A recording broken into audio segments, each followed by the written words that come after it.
পনিরে যদি চাইনিজ খাবারের ছোঁয়া পেতে চান তাহলে অত্যন্ত সহজে বানিয়ে নিতে পারেন চিলি পনির। নমস্কার বন্ধুরা, আমি অপালার রান্নাঘরে আপনাদের সকলকে স্বাগত জানাই। তাহলে চলুন রেসিপিটা দেখে নিই। প্রথমেই যে সমস্ত সবজি লাগছে সেগুলো আমি কেটে নিচ্ছি একে একে। Red bell pepper, yellow bell pepper, পেঁয়াজ, ক্যাপসিকাম আর কাঁচা লঙ্কাটাও আমি কেটে নিয়েছিলাম, সেটা আমার এখানে আর দেখানো হয়নি, আর স্প্রিং অনিয়ন। 600 গ্রাম মতো পনির নিয়ে নিয়েছি, সেটাকে কাশ্মীরি লঙ্কার গুঁড়ো আর একটু কর্নফ্লাওয়ার দিয়ে আমি মেখে নিচ্ছি। পনিরটাকে আগেই আমি গরম জলে একটু নুন দিয়ে 10 মিনিটের জন্য ভিজিয়ে রেখেছিলাম, তাই আর এখানে নুন দিলাম না। এবার রান্নাটা করার জন্য যে সসের মিক্সচারটা দরকার সেটা বানিয়ে নিচ্ছি। 6 টেবিল স্পুন মতো টমেটো সস নিয়েছি, 2 টেবিল স্পুন চিলি সস নিয়েছি আর 1 টেবিল স্পুন সয়া সস নিয়েছি। এই 3টে সসকে আমি একটু জল দিয়ে ভালোভাবে গুলিয়ে রেখে দিয়েছি।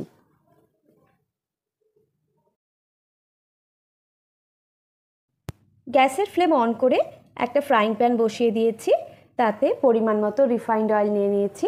তেলটা গরম হওয়ার পর পনিরগুলোকে দুপিঠে হালকা বাদামি রং করে ভেজে নিচ্ছি।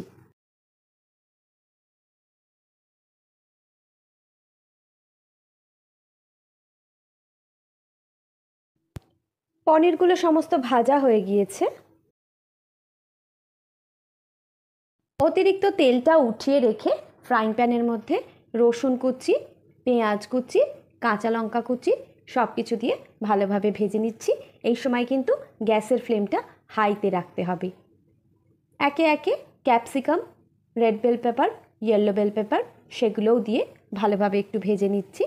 তারপর স্বাদ মতো নুন, গোলমরিচ আর সামান্য একটু চিনি দিয়ে আমি ভালোভাবে নেড়ে চেড়ে নিচ্ছি। এরপর কেটে রাখা স্প্রিং অনিয়নগুলো এর মধ্যে কিছুটা দিয়ে দিলাম।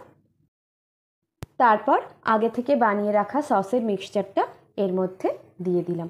সসটা মেশানোর সময় কিন্তু গ্যাসের ফ্লেমকে লো টু মিডিয়ামে রাখতে হবে।